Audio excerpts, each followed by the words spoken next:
नमस्कार दोस्तों, जन मुद्दों की बात धर्मराज के साथ मेरे इस शो में आप सबका स्वागत है। आज हमारे साथ बात करने के लिए हैं बहुत ही मशहूर कार्यकर्ता, चिंतक, लेखक और भारत की राजनीति में जो प्रचंड बहुमत के साथ सरकार चला रही है, आरएसएस और बीजेपी की सरकार, मनुवादी सरकार, ब्राह्मणवादी सरकार, उसके बहुत बड़े आलोचक भंवर मेघवंशी जी। सर, मैं आपका स्वागत करता हूं। बहुत कम वक्त आपने मुझे दिया है, लेकिन मेरे पास बहुत कम सवाल हैं। साधारण सी बातचीत है। छोटा सा पहला सवाल बातचीत के लिए कि आपके परिवार में कौन कौन लोग हैं? आप अपना दिनचर्या कैसे व्यतीत करते हैं आप? शुक्रिया धर्मराज जी, माफ़ी चाहता हूँ कम समय के लिए। मेरे परिवार में हम कुल 8 लोग हैं। मेरे माता पिता, मेरी पत्नी और मेरे 4 बच्चे हैं, जिसमें 2 बेटे हैं और 2 बेटियां हैं। और उसमें एक लॉयर है, एक जर्नलिस्ट है और एक बेटी जो है वो पॉलिटिकल साइंस से नेट क्वालिफाई किया उसने अभी, और वो जेआरएफ नहीं निकाल पाई तो तैयारी कर रही है अब।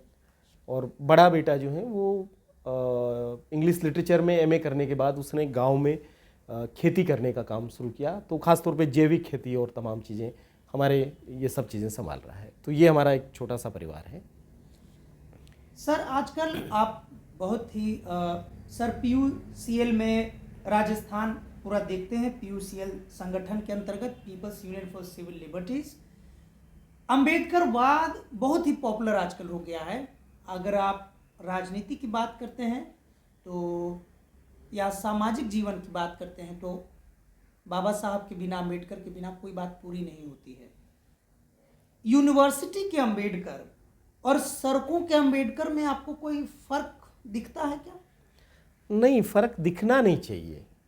अगर ये फ़र्क दिखता है तो मुझे लगता है कि ये बाबा साहब के साथ अन्याय है।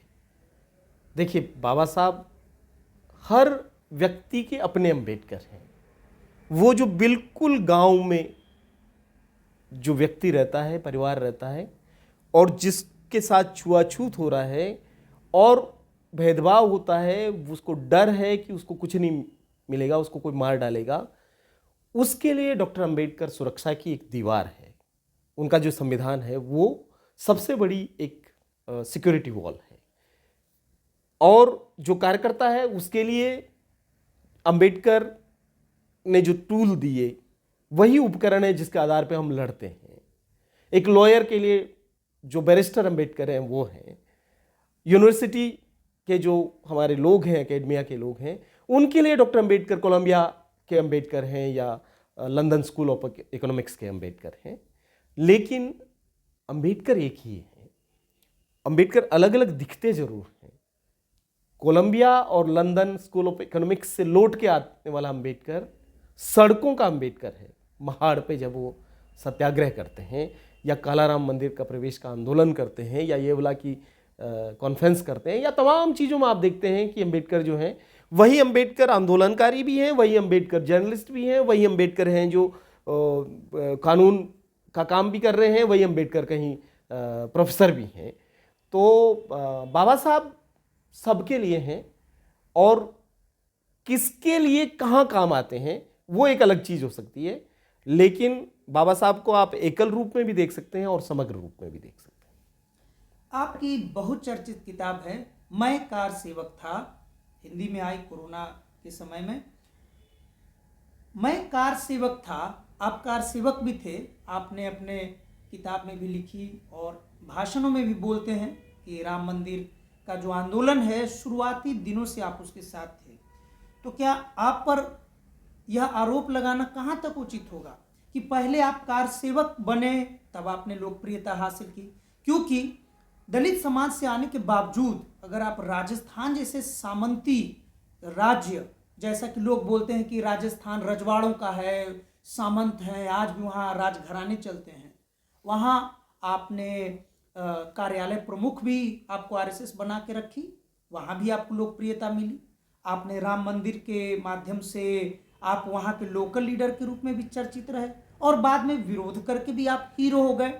तो आप कार सेवक थे, तब भी आप लोकप्रिय थे। आपने मैं कार सेवक था किताब लिख के आपने आरएसएस की आलोचना की, तीखी आलोचना की, जो सामान्यतः बड़े बड़े इंटेलेक्चुअल भी नहीं कर पाते हैं सारी बातों को समझने के बावजूद। वहाँ भी आपने लोकप्रियता हासिल की। इस पर आपका क्या कहना? मुझे ये पहली बार पता चला कि मैंने लोकप्रियता या मैं लोकप्रिय हूँ, क्योंकि मैं तो ये मानता हूँ कि इतनी आलोचना होती है और इतने आरोप प्रत्यारोप चलते हैं कि मैं ये मानता हूँ कि मेरे समर्थन में जितने लोग हैं उससे कई गुना विरोध में लोग हैं। आरएसएस में जाना मेरी चॉइस नहीं थी, वो तो मेरा बचपन का मामला है। 13 साल की उम्र में आप कोई विचारधारा समझ करके और चयन नहीं करते हैं, तो वो तो मैं बाय एक्सीडेंटल उसमें था। उससे बाहर निकल के आना मेरी चॉइस थी, वो मेरा अपना संघर्ष था, वो मैंने अपना अर्जित किया। और उसके बाद का जो काम है एज ए एक्टिविस्ट, वो सारा काम ज़रूर मैंने किया जिसमें मेरी एक विचारधारा थी, और वो बाबा साहब अम्बेडकर की विचारधारा थी। मेरी कोई विचारधारा अलग से नहीं है, वही जो अम्बेडकर, फुले, पेरियार, बुद्ध की विचारधारा है, उसी विचारधारा को आगे बढ़ाने का काम मैं करते रहा हूँ। किताब लिखना इसलिए ज़रूरी था, ये किताब कोरोना काल में प्रिंट होकर के आई, लेकिन ये लिखी गई थी जब ये सरकार आई, और मुझे लगा कि मोदी जी जब प्रधानमंत्री बन गए तो मैंने अचानक देखा कि बहुत लोग चुप होते जा रहे हैं, और किसी भी लोकतंत्र में खामोशी बहुत खतरनाक चीज़ होती है, और हम सदैव ही इस चुप्पी की संस्कृति के शिकार रहे हैं। तो मुझे लगा कि मुझे अपनी बात कहनी चाहिए, अपना जो मेमोयर है उसको लोगों के बीच रखना चाहिए। तो मैंने इसको सोशल मीडिया पे 54 एपिसोड के रूप में लिखा था। बाद में ये हिंदी में किताब के रूप में आया, फिर वो अंग्रेजी में आया, फिर वो तमिल में आया, फिर मलयालम में आया, फिर मराठी में आया, अब पंजाबी में आ रहा है। तो वो सब जगह उस तरीके से आ रहा है। लेकिन इस किताब का उद्देश्य लोकप्रियता हासिल करना नहीं है।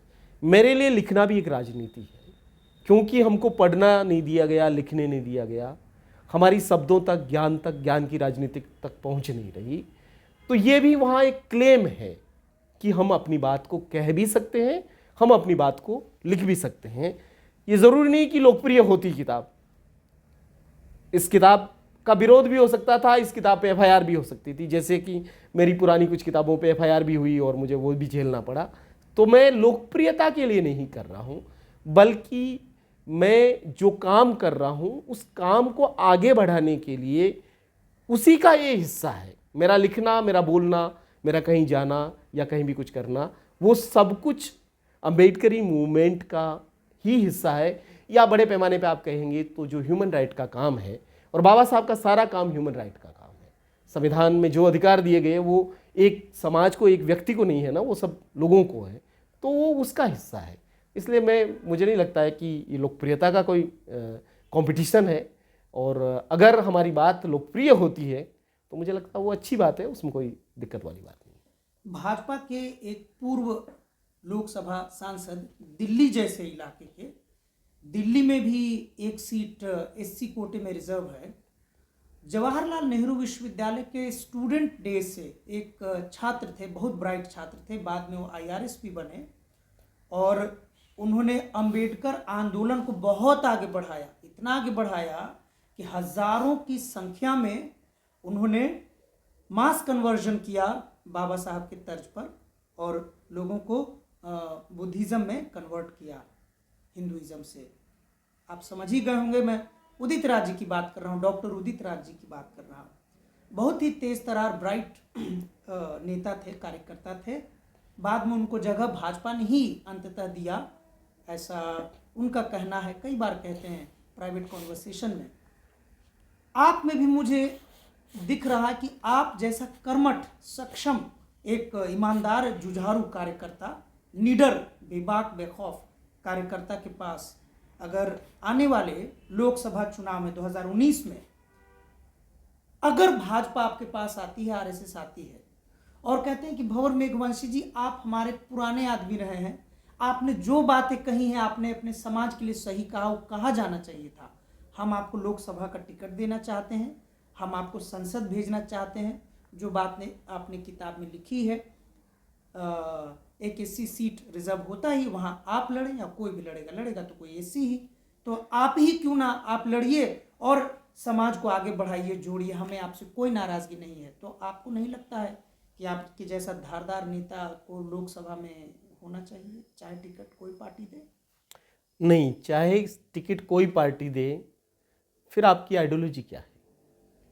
पहली बात तो ये सत्ता कभी आया है? सत्ता आपका विचारधारा नहीं होती है।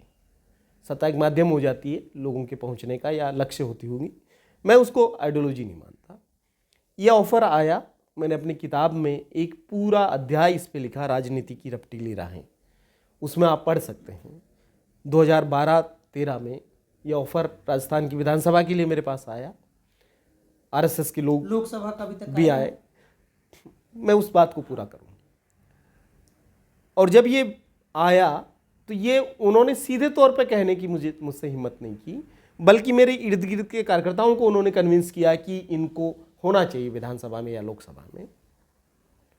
और मेरे कार्यकर्ताओं ने मुझसे जब ये बात कही तो मैं उनके मंतव्य को समझ गया कि ये कहाँ से आया होगा चीज़। और तब मैंने तय किया कि इस बात का निर्णय मैं नहीं कर सकता। मैं जिस समाज के लिए काम करता रहा हूँ वो समुदाय इसका निर्णय करेगा। और हमने तब एक कबीर फुले अंबेडकर चेतना यात्रा निकाली। हम 250 गांवों में गए।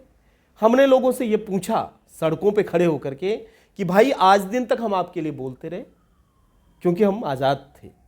अभी एक ऐसा प्रस्ताव आया है और ये प्रस्ताव के बाद मैं आपके लिए बोलूँगा इसकी गारंटी नहीं है। तो आप क्या चाहते हैं कि मैं वो करूँ या मैं यही करूँ जो मैं आपके साथ सड़क पे आके खड़ा रहता हूँ? मेरे लोगों ने सब जगह पे ये कहा, आप जो कर रहे हैं वही करना जारी रखिए, कोई ज़रूरत नहीं वहाँ जा कर के चुप बैठने की।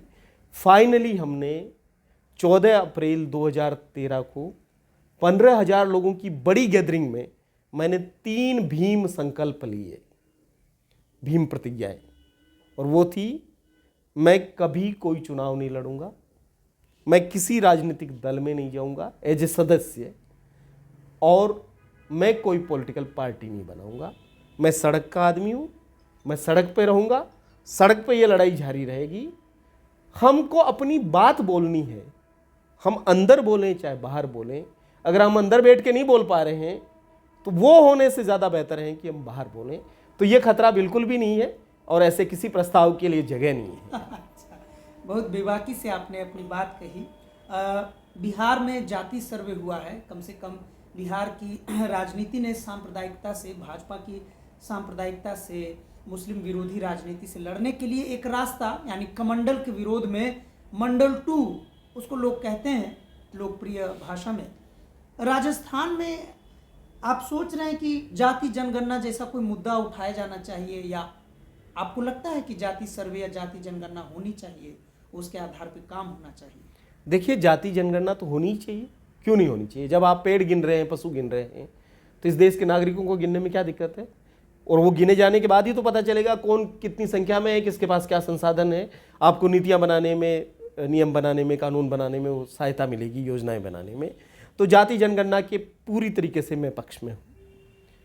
राजस्थान और बिहार के जो हालात हैं उसमें बहुत फ़र्क है। बिहार में समाजवाद की, सामाजिक न्याय की एक लंबी धारा रही है। वहाँ कर्पूरी ठाकुर से लगा करके तमाम लोग रहे हैं जिन्होंने इस विचार को आगे बढ़ाया। वहाँ का ओबीसी समाज को भी एक समझ है उस सारी चीज़ की। राजस्थान का ओबीसी समाज अभी जातियों में बटा हुआ है, वो ओबीसी वर्ग नहीं बन पा रहा है, उसको सामाजिक न्याय की समझ नहीं बन पा रही है। इसलिए वहाँ की सरकार ने अभी घोषित भी किया कि हम जाति जनगणना कराएंगे, लेकिन उसके बावजूद उन्होंने वहाँ उनको वोट देना उचित नहीं समझा। तो अभी राजस्थान के ओबीसी समाज के कार्यकर्ताओं को अपने समाज को तैयार करना है इस बात के लिए। अगर वो तैयार करने में सक्षम होंगे तो वो बहुत अच्छा होगा। और मुझे लगता है कि हिंदुत्व की जो विभाजनकारी राजनीति है उसको अगर कोई राजनीति हरा सकती है और हटा सकती है तो उसमें एक बड़ा योगदान सामाजिक न्याय की राजनीति का रहेगा। वो समझ अगर बनेगी तो मुझे लगता है वो बहुत अच्छी बात है। आपकी भाषा में वामपंथियों के प्रभाव की खुशबू आती है, और दक्षिणपंथी सुनेंगे तो उनके हिसाब से हो जाएगा कि वामपंथियों की भाषा की बू आती है, बदबू आती है। बहरहाल चाहे खुशबू हो या बदबू हो, राजस्थान में आज भी राजघराने चलते हैं।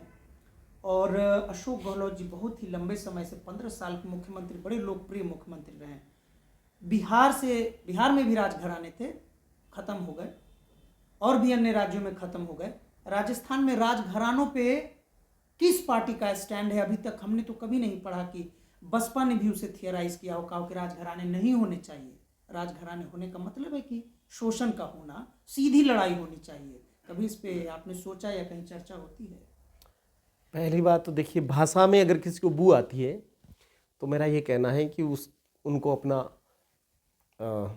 सही कराना चाहिए सिस्टम सूंघने का, क्योंकि भाषा तो बनती है समाज में काम करते हुए। उससे कई लोगों को मेरी भाषा में दक्षिण पंथ की बू आती थी पहले, फिर वाम पंथ की आने लगी।